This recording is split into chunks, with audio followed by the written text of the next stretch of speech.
जय श्री कल्की। ओम नमो भगवते वासुदेवाय।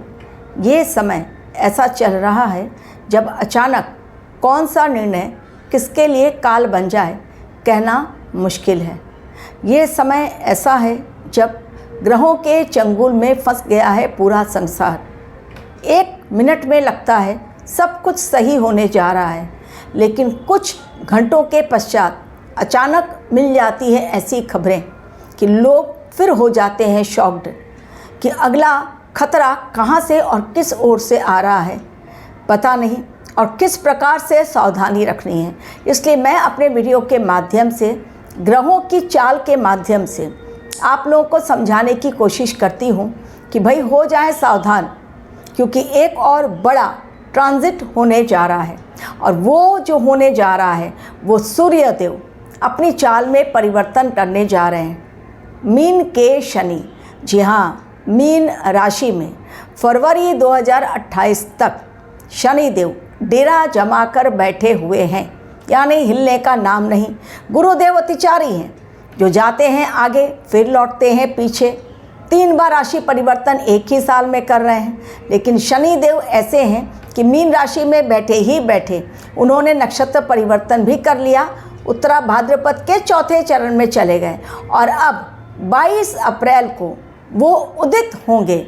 और डेफिनेटली जब शनिदेव कर्म फलदाता न्यायाधीश शनिदेव हमारे कर्मों का हिसाब किताब बहुत तगड़ा रखते हैं, और जब वो उदित अवस्था में आएंगे 22 अप्रैल सुबह 4:49 यानी 4:49 AM उदित अवस्था में आते ही उसी दिन से इसके परिणाम दिखने शुरू हो जाएंगे, नकारात्मक भी एवं सकारात्मक भी। नकारात्मक बाद में बताऊंगी, पहले मैं सकारात्मक बता देती हूँ, क्योंकि लोग अक्सर ये शिकायत करते हैं कि आप हमेशा नेगेटिव चीज़ें बहुत ज़्यादा बोलती है, कुछ पॉजिटिव भी बोल दिया करें।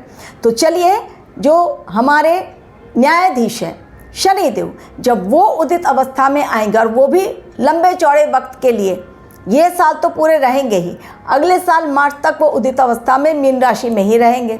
डेफिनेटली कोई भी ग्रह जब अस्त होता है तो कमज़ोर पड़ता है और नकारात्मक शक्तियाँ उसकी ज़्यादा इफ़ेक्ट करती हैं, लेकिन जब वही ग्रह उदित अवस्था में आता है तो फिर उसके जो परिणाम हैं वो सकारात्मक और नकारात्मक देखने को मिलते हैं। ये आपकी कुंडली पर डिसाइड करता है कि शनि देव किस अवस्था में बैठे हुए हैं।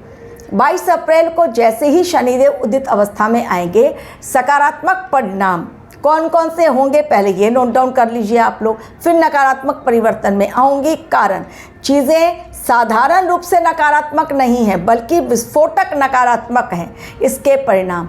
ये सारी बातें आप लोगों के साथ शेयर करूँगी। पहले सकारात्मक पॉइंट नोट डाउन करते जाइए। एक आध्यात्मिक ऊर्जा का आगमन, एक आध्यात्मिक ऊर्जा का जन्म, ये समय सुदर्शन चक्र हाथ में लेने का होगा। ये सही है, पॉजिटिव चेंज। आप कहेंगे सुदर्शन चक्र यदि हाथ में ले लिया तो सीधा गर्दन कटेगी। सुदर्शन चक्र अपनी रक्षा हेतु और जो आप पर करे अन्याय उसका खात्मे के लिए अब शनिदेव कहेंगे आवाज़ उठाओ, क्योंकि अन्याय करने वाला जितना बड़ा पापी, अन्याय सहन करने वाला भी उस पाप में उतना ही भागीदार। तो केवल भगवान कल्की के भरोसे नहीं, बल्कि अब इंसान को स्वयं सुदर्शन चक्र हाथ में उठाना ही पड़ेगा। ये उदित शनि का पहला संदेश है सभी के लिए। अब सकारात्मक परिवर्तन नंबर 2, और वो ये है कि जिनको नौकरियां अब तक नहीं मिल रही थी, अब सबको नौकरियां मिलने लगेंगी, यानी भाग्योदय का समय। धीरे धीरे ही सही, लेकिन जो ब्लॉकेज था जॉब में अब वो धीरे धीरे खुलने लगेंगे। तो आध्यात्मिक ऊर्जा का प्रवाह होगा, लोग धर्म से जुड़ेंगे। सेकंड, मैंने कहा कि जॉब अपॉर्चुनिटी मिलेगी। थर्ड, बिजनेस में प्रॉफिट जो अब तक नहीं हो रहा था वो बिजनेस में प्रॉफिट होना शुरू हो जाएगा। फोर्थ, जिन्होंने बुरे कर्म किए हैं, ये न्याय प्रक्रिया शनिदेव की बहुत मजबूत स्थिति में जाएगी। अब जिन्होंने भी अधर्म के रास्ते पर अपना अपनी तिजोरी भरी है और दूसरों पर अत्याचार किए हैं, अब उनके जेल जाने का योग शुरू, अब उनके खात्मे का योग शुरू। ये तो हो गए सकारात्मक परिणाम।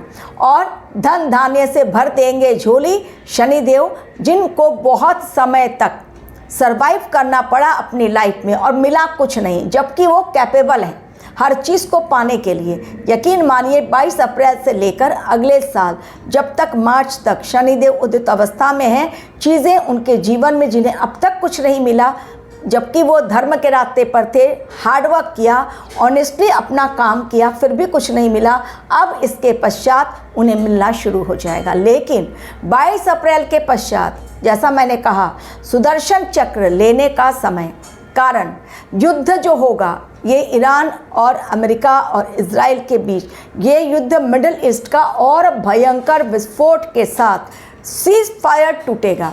ऑलरेडी प्रेडिक्शन मैंने 20 से 30 अप्रैल आप लोगों को दी है।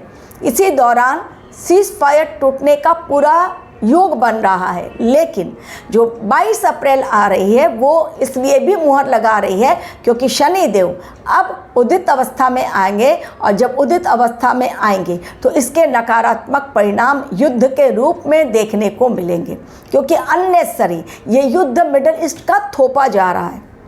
पाकिस्तान के पास भी है एटॉमिक वेपन्स, उसको क्यों नहीं डोनाल्ड ट्रंप आंखें दिखा रहे हैं?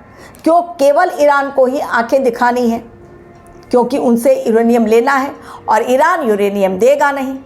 यानी बात फिर से हॉर्मुज पर अटक गई। हॉर्मुज वो समुद्री रास्ता जो मैंने कहा था एक दिन आग उगलेगा समुद्र, यही आग उगलने का समय समुद्र के द्वारा दिखाई पड़ रहा है। शनिदेव मीन राशि में से निकल जाएंगे, उसके पश्चात समुद्री आग उगलना बंद। लेकिन जब तक है, क्योंकि वो वायु तत्व के ग्रह हैं शनिदेव, और उनके साथ कभी आ रहे सूर्य जो कि अब चले गए मेष में, कभी आ रहे मंगल जो अभी 11 मई तक डेरा जमा कर बैठे हैं, और 30 अप्रैल तक तो बुध देव भी वहाँ पर है, प्लस नेपच्यून रहेंगे।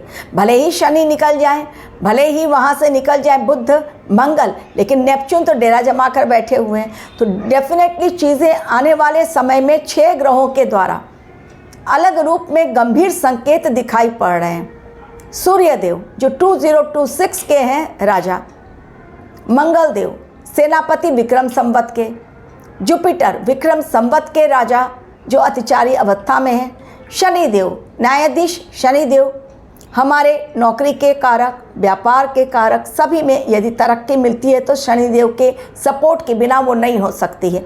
वो बैठ गए हैं मीन राशि में, जलीय राशि में, तो डेफिनेटली इस समय प्लस राहु केतु का रोल, राहु कुंभ देव में और केतु सिंह राशि में, उनका भी अलग, क्योंकि इस समय राहु देव सबको भ्रमित किए हुए हैं। अचानक से टीवी पर न्यूज़ आ जाती है कि हॉर्मुज स्ट्रेट ईरान ने खोलने के लिए फैसला कर दिया है। अब सब लोग खुश हो जाते हैं कि भाई अब युद्ध रुकने वाला है, ईरान हॉर्मुज स्ट्रेट खोल दिया। अब डोनाल्ड ट्रंप जब अपनी बकबक ख़त्म करते हैं तब ईरान की तरफ से आती है बातें क्लियर कि नहीं भाई वो झूठ बोल रहे, हम लोगों ने ऐसा कुछ नहीं कहा। तो झूठ और सच के चक्रव्यूह में अब इस समय फंस गई है पूरी दुनिया। अब ईरान, इजराइल और अमेरिका का ये मिडिल ईस्ट का युद्ध रुका नहीं कि इसके पश्चात यूरोपियन कंट्रीज़ में मचेगा हाहाकार। मैं काफ़ी पहले से आप लोगों को वीडियो देकर सतर्क कर रही हूँ, जो भी यूरोपियन कंट्रीज़ में हैं पलायन का वक्त उनका शुरू हो चुका है। जितनी जल्दी हो सके यूरोपियन कंट्रीज़ में रहने वाले बोरिया बिस्तरा बांधे और सेफ जगह पर पहुंच जाएं, क्योंकि यूरोपियन कंट्रीज़ में भी ऐसे ही मिसाइल चलेंगी, बमबारी, ड्रोन अटैक, युद्ध भयंकर यूरोपियन कंट्रीज़ में त्राहिमाम मचने वाला है। लेकिन मिडल ईस्ट का युद्ध, ये क्या शांति वार्ता जो पाकिस्तान में फिर से टेबल सजने वाली है, ये कहीं पर जाकर ख़त्म होगी? फिलहाल तो दिखाई बिल्कुल नहीं दे रहा है। जब तक मंगल देव 11 मई तक हैं शनिदेव के साथ, और 20 अप्रैल से बिल्कुल वो आमने सामने, चीज़ें आने वाले समय में गंभीर संकेत दिखाई दे रही हैं। एवं ये जो गंभीर संकेत है ये आने वाले समय में कॉमन पब्लिक के लिए भी global chain supply, global chain जो सप्लाई चेन है वो ग्लोबल सप्लाई चेन, वो सिस्टम ठप हो सकता है यदि हॉर्मुज बंद होता। क्योंकि भारतीय जहाज़ पर भी 2 भारतीय जहाज़ों पर फायरिंग हुई है, और उन्हें लौटने का आदेश दिया गया है। ऑडियो भी आ रहा है मीडिया में किस प्रकार वहाँ पर से IRGC ने कहा कि भाई लौट जाइए, और वो उन्होंने ऑडियो में बताया हमारी नेवी शिप ने। तो ये समय आने वाले समय के लिए खतरनाक है। बहुत सोच समझकर बाहर जाने का निर्णय लें और बहुत सोच समझकर आने वाले समय के लिए कोई भी निर्णय जो भी आप ले रहे हैं किसी भी चीज़ के लिए, और स्टॉक हमेशा घर में रखें, क्योंकि हॉर्मुज स्ट्रेट जब खुले फिर से एक बार उसके पहले मचेगा हाहाकार। इतनी जल्दी चीज़ें सही होती हुई दिखाई नहीं पड़ रही हैं। Thank you very much for watching my video.